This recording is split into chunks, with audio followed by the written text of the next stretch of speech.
사랑하는 성도 여러분, 오늘 아침에 거울 앞에 서서 한번 웃어보셨습니까?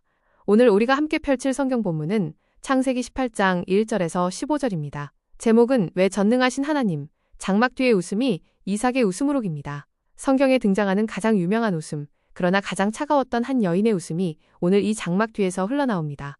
그 웃음을 하나님께서 어떻게 들으시고 어떻게 바꾸셨는지 함께 그 자리로 들어가 보겠습니다.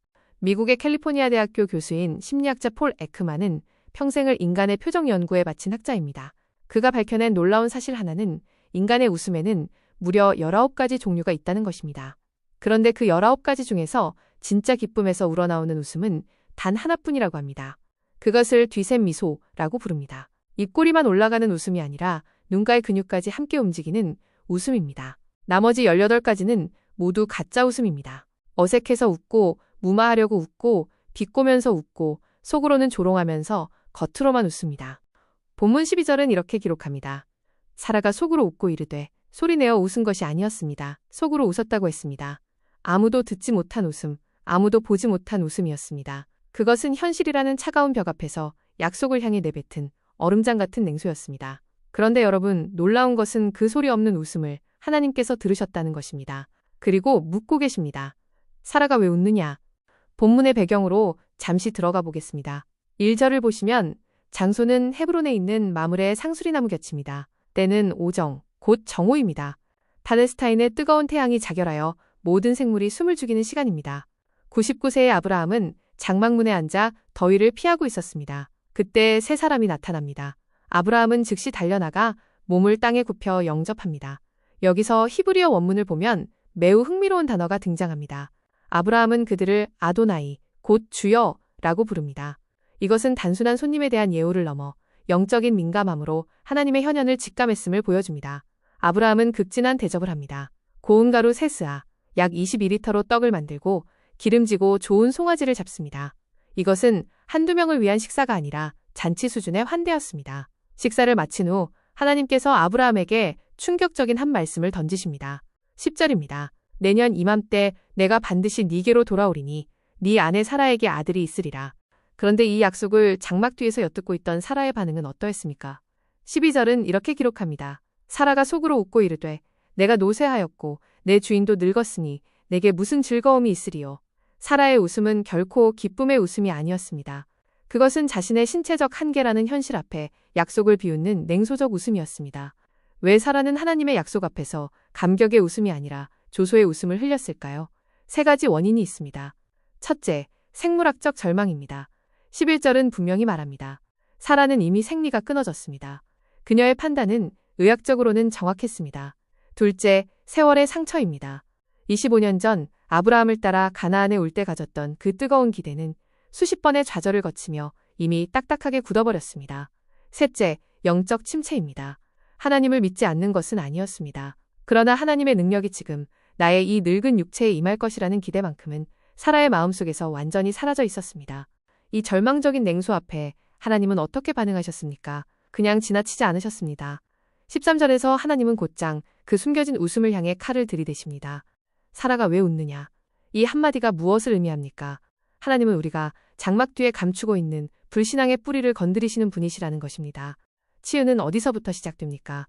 가장 아픈 곳, 가장 감추고 싶은 곳을 빛 가운데로 드러내는 것에서부터 시작됩니다. 그리고 14절 후반부에서 하나님은 더 깊은 곳을 드러내십니다. 기한이 이를 때에 내가 네게로 돌아오리니. 사라의 시계와 하나님의 시계는 달랐습니다. 사라의 시계는 이미 늦었다 였습니다. 그것은 끝 지점을 가리키고 있었습니다. 그러나 하나님의 시계는 정반대였습니다. 내가 정한 때가 있다. 그것은 시작 지점, 곧 스타트를 가리키고 있었습니다. 그리고 14절 전반부에서 하나님은 성경 전체를 관통하는 단 하나의 질문을 던지십니다. 여호와께 능하지 못한 일이 있겠느냐? 사랑하는 성도 여러분, 이 한 문장이 곧 사라의 냉소에 대한 하나님의 대답입니다. 그리고 이 한 문장이 오늘 우리의 모든 절망에 대한 하나님의 대답이기도 합니다. 여호와께 능하지 못한 일이 있겠느냐? 이 질문은 답을 요구하는 질문이 아닙니다. 이미 답을 품고 있는 선포입니다. 결국 하나님은 기한이 이를 때에 약속을 성취하셨습니다. 사라는 아들을 낳았고 그 아이의 이름을 이삭, 곧 웃. 그런데 사랑하는 성도 여러분, 사라의 웃음이 정말 3800년 전 헤브론의 한 장막에만 머물러 있겠습니까? 아닙니다. 그 웃음은 오늘 이 예배당 안에도 그대로 들어와 있습니다. 헤브론의 장막 뒤에서 사라는 이렇게 중얼거렸습니다. 내 나이가 몇인데. 그런데 우리의 예배당 한 구석에서도 똑같은 중얼거림이 들립니다. 20년을 기도했는데 아무것도 변한 게 없다. 내 인생은 이제 정리할 때야. 여러분, 지금 여러분의 장막 뒤에는 어떤 중얼거림이 있습니까? 문제가 무엇입니까? 문제는 우리가 하나님을 믿지 않는다는 것이 아닙니다. 우리는 하나님을 믿습니다. 교회도 나옵니다. 기도도 합니다. 문제는 다른 데 있습니다. 우리는 예배당 안에서는 전능하신 하나님이라고 큰 소리로 찬양합니다. 그것이 설교의 언어입니다. 그런데 예배당 문을 나서는 그 순간 그 전능은 어디론가 사라져버립니다. 그리고 내 삶은 다시 내가 혼자 짊어지고 가야 할 무거운 짐이 됩니다. 그것이 현실의 언어입니다. 예배당 안의 고백과 예배당 밖의 삶 사이에 깊은 균열이 있습니다. 그 균열의 자리, 바로 거기에 사라의 그 쓴웃음이 숨어 있습니다. 그렇다면 어떻게 해야 합니까? 첫 번째 해결입니다. 전능하신 하나님께 다시 시선을 고정하십시오. 우리는 자신의 경험과 통계를 하나님의 능력보다 더 신뢰합니다. 이것이 무엇입니까? 자신의 유한성을 하나님의 무한성보다 앞세운 인간의 가장 전형적인 오류입니다. 우리는 하나님을 믿는다고 말하면서도 실제로는 하나님을 우리 수준의 능력자 정도로 끌어내려 과소평가하고 있습니다. 오늘 인간의 그 전형적인 오류를 내려놓으십시오. 장막 뒤에 쓴웃음을 멈추십시오.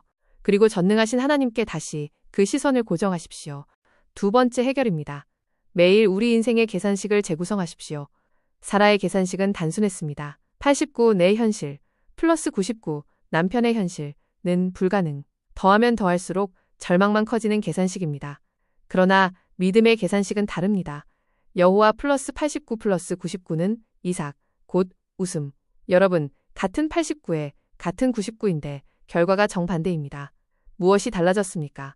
맨 앞자리에 여호와가 들어왔다는 것, 그것 하나입니다. 여기서 우리가 놓치지 말아야 할 한 가지가 있습니다. 믿음은 같은 숫자에 하나님을 한 자리 더 끼워 넣는 것이 아닙니다. 믿음은 하나님을 첫 번째 변수, 곧 모든 계산을 다시 정렬시키는 그 첫 자리에 모시는 것입니다. 믿음은 현실인 89와 99를 부정하는 것이 아닙니다. 현실은 현실대로 정직하게 인정합니다. 그러나 그 모든 결과값을 뒤바꾸시는 하나님을 가장 앞에 세우는 것입니다.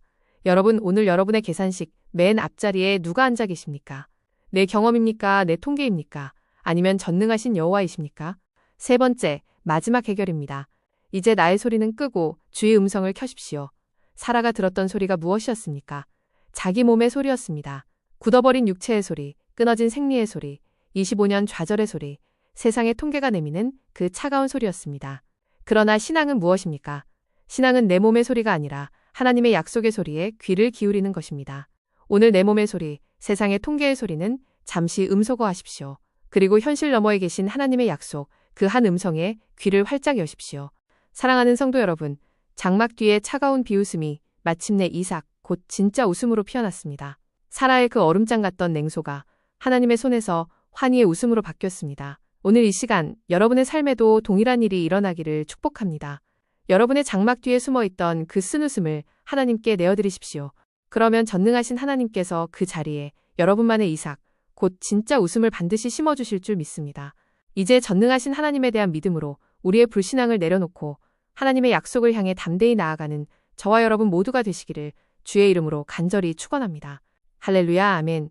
이 슬라이드 동영상 좋았다면 구독과 좋아요 잊지 마세요. 감사합니다.